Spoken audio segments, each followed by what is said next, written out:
رات کا پچھلا پہر تھا، ہر طرف سناٹے کا راج تھا۔ گھڑی نے 11 بجائے تو میں اپنی کرسی سے اٹھ گیا۔ میرے قدم اس بیرک کی طرف اٹھ رہے تھے جس میں نفیس کو رکھا گیا تھا۔ وہ نہایت نفیس اور شائستہ زبان بولنے والا اس کا بیرک سب سے الگ تھلگ تھا۔ میں دھیرے دھیرے اس طرف بڑھتا جا رہا تھا۔ مختلف جگہ ڈیوٹی پر تعینات سپاہی کھڑے تھے جو مجھے دیکھ کر الرٹ ہو جاتے تھے۔ سلام کا جواب دیتے ہوئے میں اس مخصوص بیرک کی طرف بڑھتا جا رہا تھا۔ اس بیرک کے سامنے پہنچ کر میں کھڑا ہو گیا، نظر گھما کر سلاخوں کے پار دیکھا۔ وہ بستر پر سر جھکائے بیٹھا ہوا کسی گہری سوچ میں گم تھا۔ میں نے کھنکھار کر اسے متوجہ کیا۔ اس نے سر اٹھا کر میری طرف دیکھا۔ اس کے ہونٹوں پر پھیکی سی مسکراہٹ بکھر گئی۔ میں نے اسے آواز دی، کیسے ہو نفیس؟ جی بہتر ہوں۔ سگریٹ پیو گے؟ نو تھینکس، میں نے کبھی نہیں پی۔ اس نے بیٹھتے ہوئے کہا۔ تھینکس میری بیوی کا تکیہ کلام تھا۔ اچھا، شاید شکریہ کہنے کی اسے عادت ہوگی۔ یہ ایک اچھی عادت ہے۔ جی ہاں، وہ بات بات پر تھینکس کہتی تھی، نفیس نے سرشار لہجے میں بتایا۔ اس کا لہجہ چغلی کھا رہا تھا کہ وہ اپنی بیوی سے بہت محبت کرتا تھا۔ اچھا نفیس، یہ بتاؤ کچھ کھانے کا دل ہے؟ بولو کیا کھاؤ گے؟ کیا میری پھانسی کا آرڈر آ گیا ہے؟ اس نے چونک کر پوچھا۔ کیس عدالت میں ہے، مجھے کیا خبر؟ میں نے نظریں چرا کر کہا۔ تم نے یہ سوال کیوں پوچھا؟ آپ نے خواہش کا جو پوچھا۔ اس کے ہونٹوں پر طنزیہ مسکراہٹ پھیل گئی تھی۔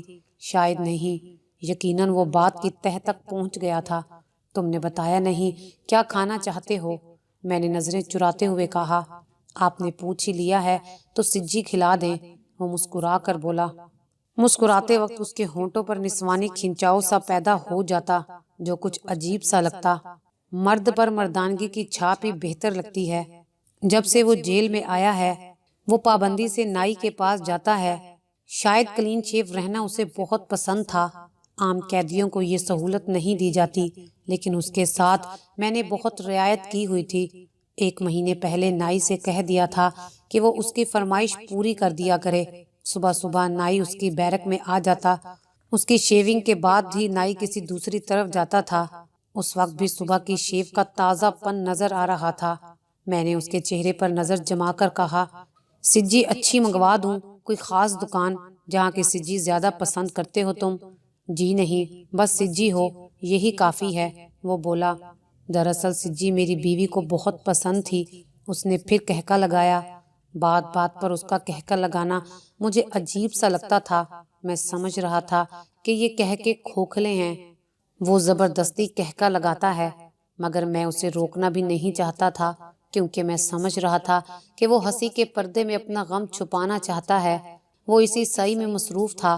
کہکے کی گونج ختم ہوئی تو وہ سلاخوں کے مزید نزدیک آ گیا اور بولا، جانتے ہیں میری بیوی سجی کیوں پسند کرتی تھی؟ کیوں؟ ایک بار میں نے سوال کیا تھا کہ تمہیں سجی کیوں پسند ہے تو وہ بولی، جنت میں سجی تو ملے گی نہیں، کیونکہ سجی کے لیے جانور کو ذبح کیا جانا ضروری ہے اور جنت میں کسی کو ذبح نہیں کیا جا سکتا، اس لیے میں زندگی میں زیادہ سے زیادہ سجی کھا لینا چاہتی ہوں۔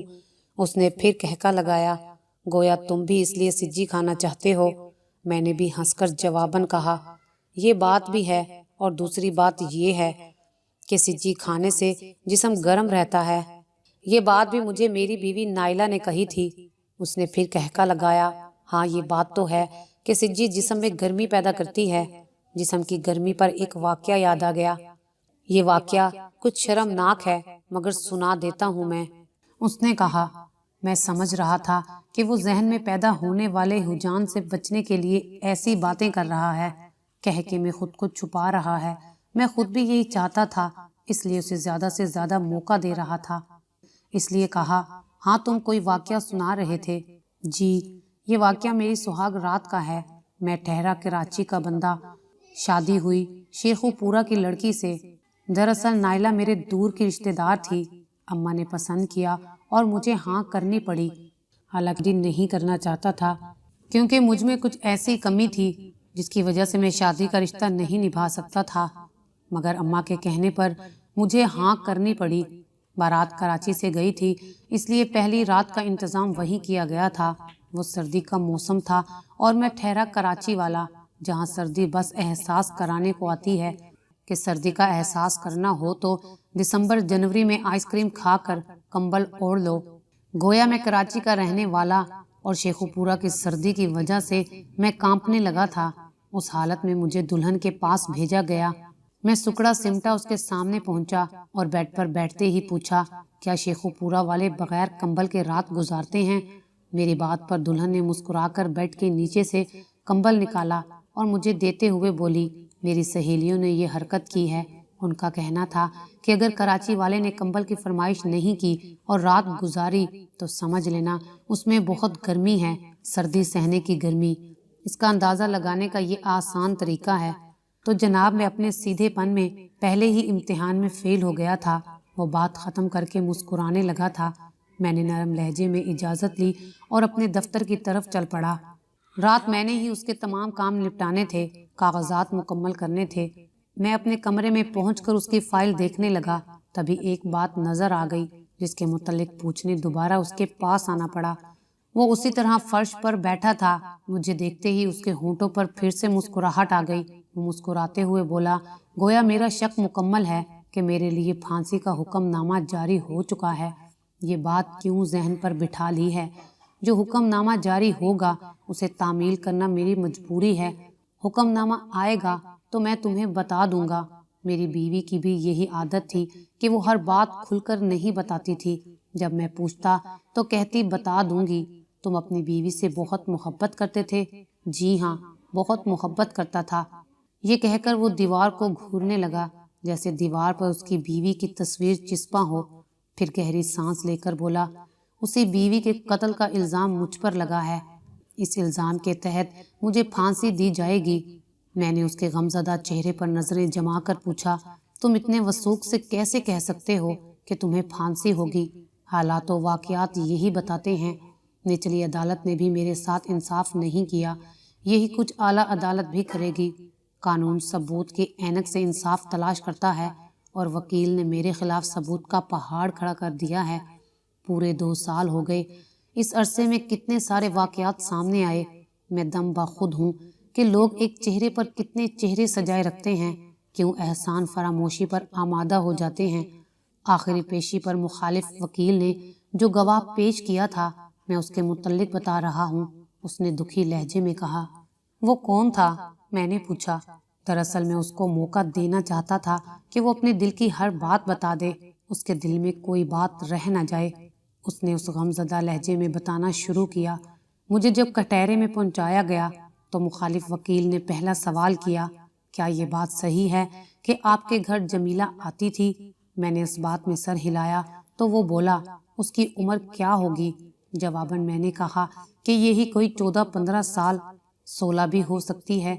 میرے جواب پر وکیل نے مسکراتے ہوئے کہا، گویا وہ کھلتی ہوئی کلی ہے، اسی وجہ سے آپ کے گھر میں میاں بیوی میں جھگڑا ہوا کرتا تھا۔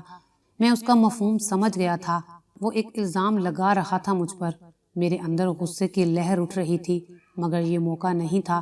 اگر میں غصے میں آ جاتا تو بات مزید بگڑ جاتی۔ اس لیے اپنے لہجے کو نرم بنا کر میں نے جواب دیا، ایسا کون سا گھر ہے جہاں میاں بیوی میں تکرار نہیں ہوتی؟ مگر اس تکرار کا آپ غلط مطلب لے رہے ہو۔ میری بیوی میری زندگی تھی، میں اسے بہت چاہتا تھا، اس لیے وہ کبھی کبھی زیادہ ہی بول جاتی تھی، مگر میں اس کی بات کا برا نہیں مناتا تھا۔ نہایت رسان سے بول کر اس کے غصے کو ٹھنڈا کر دیا کرتا تھا۔ میرے جواب پر وکیل نے کہا، کیا یہ بات صحیح ہے کہ آپ کی بیوی اسے پسند نہیں کرتی تھی اور نوکری سے نکالنے کی بات کرتی تھی؟ اس کی اس بات پر مجھے یاد آ گیا کہ اس واردات سے 2 دن پہلے کی بات ہے۔ میری بیوی نے ناخوشگوار لہجے میں کہا تھا کہ وہ جمیلہ کو نوکری سے نکالنا چاہتی ہے، دوسری ماسی ڈھونڈ رہی ہے۔ میں نے پوچھا تھا کہ وہ ایسا کیوں سوچ رہی ہے تو اس نے کہا تھا کہ مجھے اس کے چال چلن پر شبہ ہے، وہ گھنٹے گھنٹے بھر چوکیدار کے کمرے میں گھسی رہتی ہے۔ اس پر میں نے کہا تھا تو کیا ہوا، وقت گزاری کے لیے گپے لگانے جاتی ہوگی، بچی ہے، اتنی چھوٹی چھوٹی باتوں کو نظر انداز کرنا ہی بہتر ہوگا۔ میری بیوی نے منہ ٹیڑھا کر کے کہا، بچی نہیں، یہ اب جوان ہو چکی ہے۔ جس پر میں نے کہا کہ ہم اسے نکالنے کی بجائے چوکیدار کو ہی نکال دیتے ہیں۔ جس پر میری بیوی نے کہا کہ نہیں، چوکیدار کو نہیں، بلکہ میں اس جمیلہ کو ہی نکالوں گی۔ اس بات پر کافی دیر بحث ہوتی رہی۔ میں نے سمجھانے کے لیے بھی کہا تھا کہ چوکیدار کا کیبن اتنا بڑا نہیں ہے کہ کوئی غلط بات سوچی جائے، مگر اس کی رٹ تھی کہ جمیلہ جب بھی واپس آتی ہے اس کے جسم سے گولڈ فلیگ سگریٹ کی ناگوار بو آتی ہے اور اس کی حالت بھی کافی اجڑی پجڑی ہوتی ہے۔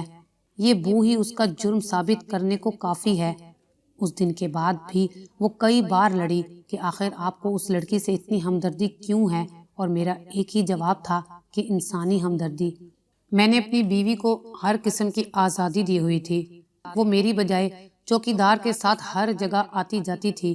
میں نے کبھی بھی اس پر کوئی پابندی عائد نہیں کی تھی۔ وہ اپنی بات ختم کر کے خاموش ہو گیا۔ اس کی باتوں کا انداز بہت پیارا تھا۔ وہ ٹھہر ٹھہر کر نپے تلے انداز میں بولتا تھا اور اس کی یہی بات مجھے پسند تھی۔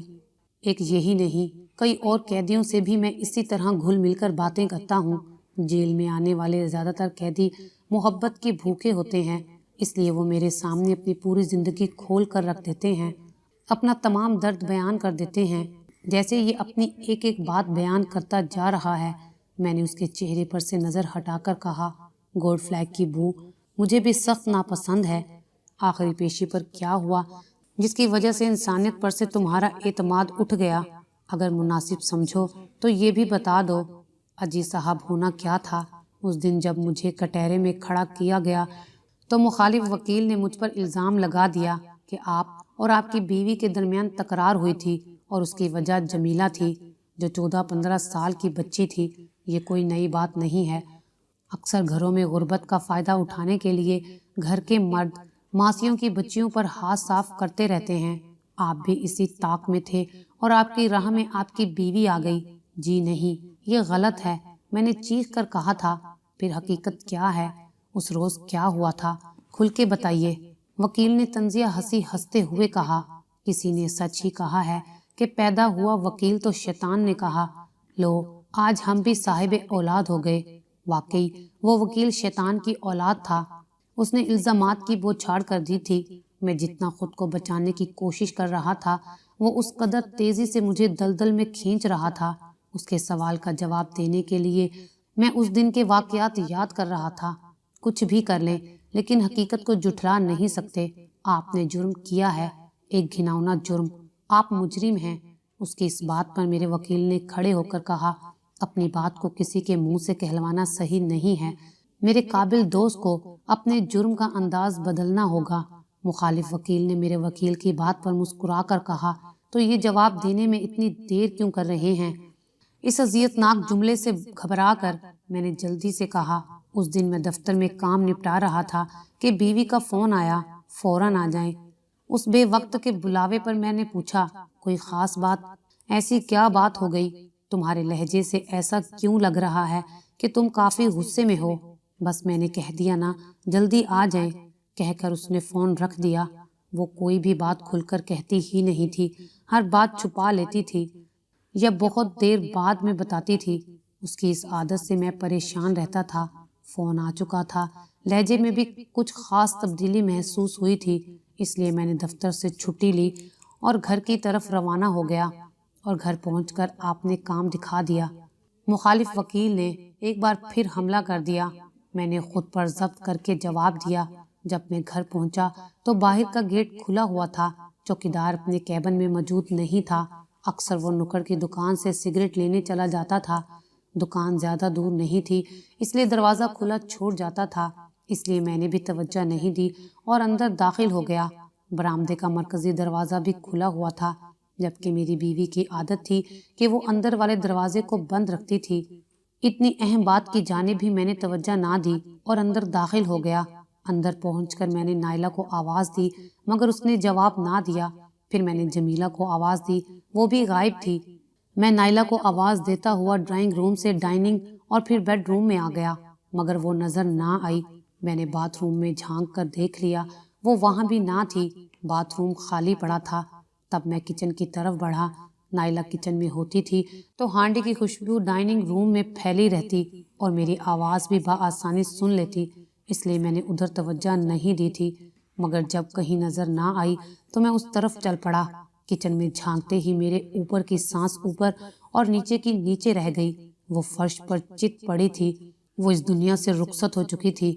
کسی نے اس کا کام تمام کر دیا تھا۔ یہ دیکھ کر میرے ہوش اڑ گئے۔ میں نے اتنا ہی کہا تھا کہ مخالف وکیل نے کھڑے ہو کر جملہ پورا کیا، اور آپ خوف زدہ ہو کر گھر سے بھاگ نکلے، یہی نا؟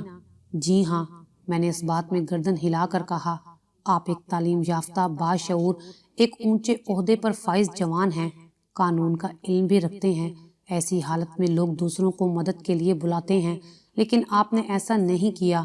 آپ بنگلے سے نکل کر سیدھے انٹر سٹی بس اسٹاپ کے ہوٹل میں جا پہنچے۔ کیوں؟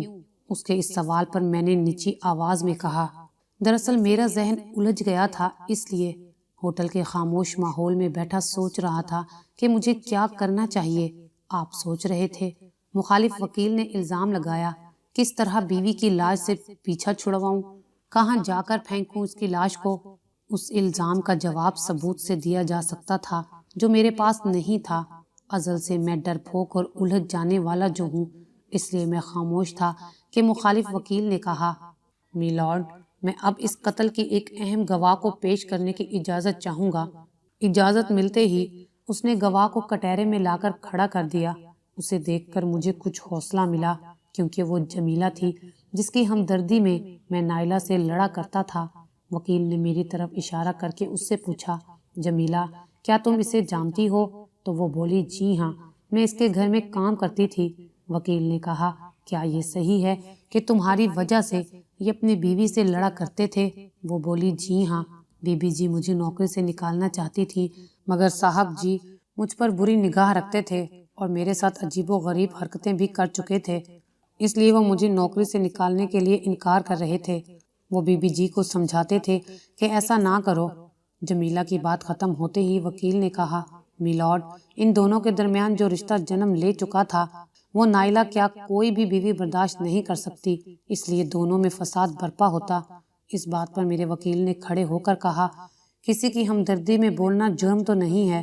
میرا موکل ایک سیدھا سادہ، رحم دل اور اصول پرست شخص ہے، اور یہ لڑکی میرے موکل پر الزام لگا رہی ہے۔ نہیں جناب، مخالف وکیل نے کہا، دراصل ملزم کو دوسری لڑکی تلاش کرنے میں دقت ہوتی، اس لیے وہ ایسا نہیں کرنا چاہتا تھا۔ یہ الزام ہے۔ میں تقریباً چیخ پڑا تھا کہ مخالف وکیل نے مجھ سے کہا، سچ بتاؤ، کیا یہ صحیح نہیں ہے کہ جیسے ہی بیگم صاحبہ بازار جاتی، بلکہ صاحب خود مشورہ دے کر اسے بھیجتے، پھر جیسے ہی وہ باہر نکلتی، صاحب تمہیں اپنے کمرے میں بلا لیتے تھے؟ میں اس کا جواب سننے کے لیے ہمتن گوش تھا کہ وہ بولی، جی ہاں۔ اس کا جواب سن کر میں سکتے کی کیفیت میں آ گیا۔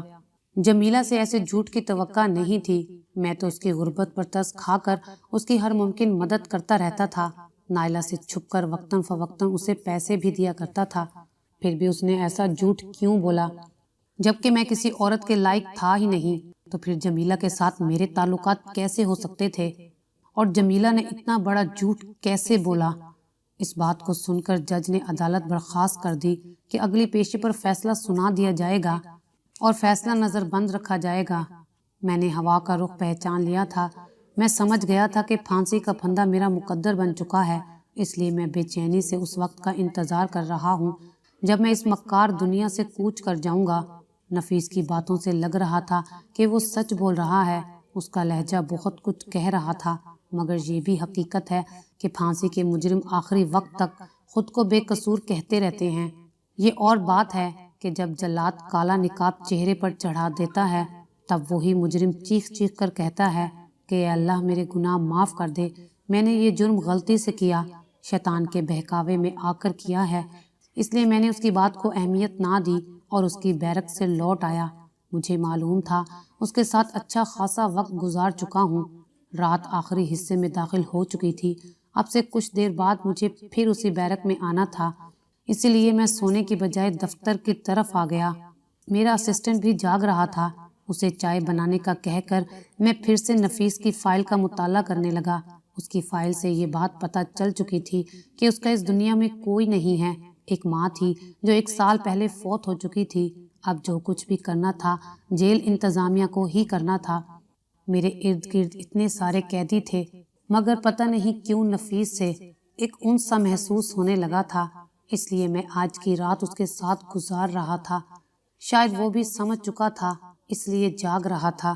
فجر کی اذان سے ذرا پہلے مولوی صاحب آ گئے۔ میں نے انہیں کہا کہ وہ جا کر نفیس کو غسل وغیرہ میں مدد دیں، پھر نماز پڑھا دیں۔ وہ اس کے بیرک کی طرف چلے گئے۔